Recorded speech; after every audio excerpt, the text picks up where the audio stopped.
Hai teman-teman kreatif, ketemu lagi dengan saya Frina di Belajar Bareng Pipiholic, channelnya Pipiholic Art Workshop.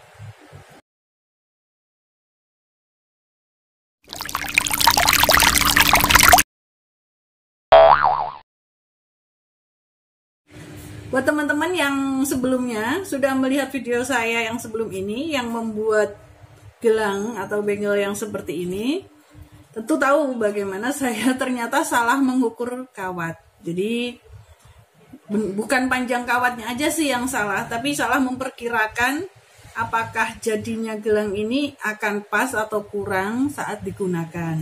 Jadi karena peristiwa kemarin itu, saya jadi merasa perlu untuk membuat konten bagaimana cara mengestimasikan panjang gelang yang akan kita buat. Apakah nanti kawatnya juga perlu seberapa, terus kita memerlukan panjang ini seberapa senti. Jadi ketika nanti kita dapat orderan atau kita perlu membuat gelang dengan misalkan orderan untuk anak kecil size sekian atau untuk orang yang big size sekian, bisa memperkirakan sendiri. Jadi nggak harus patok sama ukuran yang saya buat gitu. Kita mulai ya. Nah, jadi saya buat contekan ini 16 cm garis dari sini ke sini. Nah, 16 cm ini setelah saya coba di tangan saya, mungkin lebih mudah saya akan bikin contoh tangan saya. Jadi nanti kalian bisa membuat contoh untuk ukuran yang lain. Nah, ini 16 cm adalah ukuran yang saya buat. 16 cm ini, sebelumnya mohon maaf apabila ramai. Jadi 16 cm ini adalah size yang pas untuk handcuff di tangan saya. Handcuff itu yang benar-benar dipresin dan dia tanpa pengait. Jadi kalau misalkan seumpama saya mau membuat gelang lagi, nah mungkin kita perlu memperpanjang seperti ini. Jadi kita tambahkan 2 cm. Namun ingat, karena di sini saya ada tekukan, jadi harus diukur juga. Jadi mungkin ini ditambahin 2 cm. Tekukannya kita harus hitung juga sekitar 1 cm. Nah, seperti ini ya. Nah, ini lekuknya ini sekitar setengah senti. Kita perkirakan lengkungannya setengah senti, jadi tambahan 1 cm untuk ini, untuk satu lengkungan ini. Nah, jadi sebelum kita buat, kita ukur dulu pergelangan yang utama. Pergelangan utama ini berapa? Biasanya kalau berupa benggel gitu kan memang kita agak longgar ya, jadi dilebihkan sedikit. Itu jadi base-nya. Jadi ukuran utama ini yang kita perkirakan. Kemudian setelah mengukur base utama itu tadi, kita memikirkan desainnya. Jadi kalau misalkan kita membuat gelang yang lurus seperti ini, hanya lurus saja, kita tidak perlu menambahkan angkanya. Jadi ini 16 cm, tapi ada lebih sekian agar tidak press di tangan. Nah, kita apabila desain kita seperti ini, ada lekukan-lekukan tentu ini akan menambah panjang. Jadi panjang kawat dari sini ke sini dalam keadaan terlekuk seperti ini lebih panjang daripada hanya kawat yang lurus seperti ini.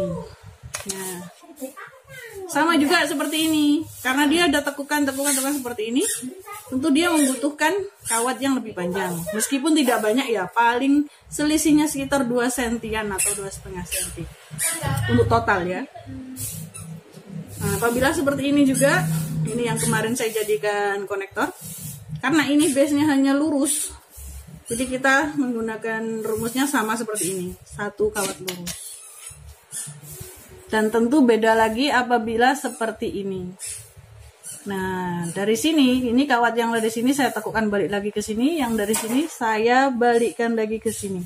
Jadi, sebelum kita membuat sebuah benggel, kita gambar dulu, atau kita, nggak harus sih, nggak wajib menggambar, tapi untuk mengestimasi ukuran, kita wajib mengetahui dulu berapa panjang base utama dan perkiraan berapa panjang untuk hiasannya. Jadi kawat-kawat itu nanti akan kita gunakan untuk hiasan seberapa panjang, atau akan kita potong begitu saja langsung kita tutup.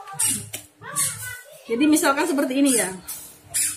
Nih, kita perlu membuat ini. Kita ukur. Kalau kesulitan mengukur atau memperkirakan pakai misalkan penggaris seperti ini. Nah, kita gini kan. Nah, kita geser gini. Nah, ini kan sekitar 3 cm. Nah, kalau Anda kesulitan melakukan cara ini, bisa gunakan kawat yang berukuran kecil. Nih, jadi kita tempelin aja. Nih, segini ditempelin, segini. Nah, jadi segini ini perkiraannya. Kalau kita ukur jadinya 3,5 cm. Beda-beda dikit nggak apa-apa. Jadi mungkin lebih baik dilebihkan sekitar 0,5 cm juga boleh demi keamanan. Nah, kalau misalkan membuat ini, berat ini. Ini kan tadinya mau dibikin kokon seperti ini, tapi karena kekecilan, jadi saya biarkan lurus aja. Sama juga seperti ini. Nah, kalau menghitung ini juga sama. Kalau dengan kawat ini kita tinggal mengukur berapa yang kita butuhkan. Nah, jadi kita udah sampai sini nih kawatnya. Tentu kita mengukur yang kita balikkan, kita yang di sini ini kita ukur kira-kira berapa. Nah, sekian diukur. Kemudian setelah juga kita ukur juga ini lengkungannya berapa senti. Nah, jadi total kawat yang ada di sisi sini kita butuhkan adalah sepanjang ini. Terus gimana Kak kalau misalkan kita itu nggak punya desain, alias kita ngerjakan langsung dikerjain aja, jadi nggak tahu itu mau dibentuk kayak apa. Ya kalau memang kalian sama sekali nggak ada gambaran, potong aja sepanjang-panjangnya. Maksudnya ya tidak sepanjang banget sampai satu depan, enggak. Jadi katakanlah 50 cm. Nah 50 cm nanti kalian harus buat master dulu, kalian coba dulu. Jadi kalian catat dulu 50 cm tadi dan kalian buat gelang. Setelah kalian buat gelang, sisanya berapa senti kalian ukur. Jadi tahu estimasi penggunaan ketika membuat lagi, tidak perlu harus mengira-ngira lagi. Jadi kawat yang kalian gunakan nggak terlalu membuang banyak. Mungkin kalau kawatnya masih pakai kawat seperti ini, kawat rose gold atau kawat tembaga yang biasa, kalian tidak akan terlalu berasa ya membuang kawat. Tapi apabila kalian menggunakan kawat-kawat impor, kawat-kawat yang memang harganya lumayan, itu akan berasa sekali kalian membuang banyak kawat. Oke, apakah cukup dimengerti? Kalian kalau mungkin masih ada keganjalan atau punya pertanyaan atau masih bingung, boleh silakan bertanya via Instagram saya di ppholicart.id. Nah, di sana saya juga banyak memberikan beberapa tips via IGTV atau via postingan feed. Jadi kalau memang masih ada pertanyaan, boleh silakan. Mungkin nanti saya bisa jawab lebih jelas lagi. Mohon maaf atas sedikit salah, mungkin saya ada salah kata atau ya apapun yang saya ucapkan kali ini.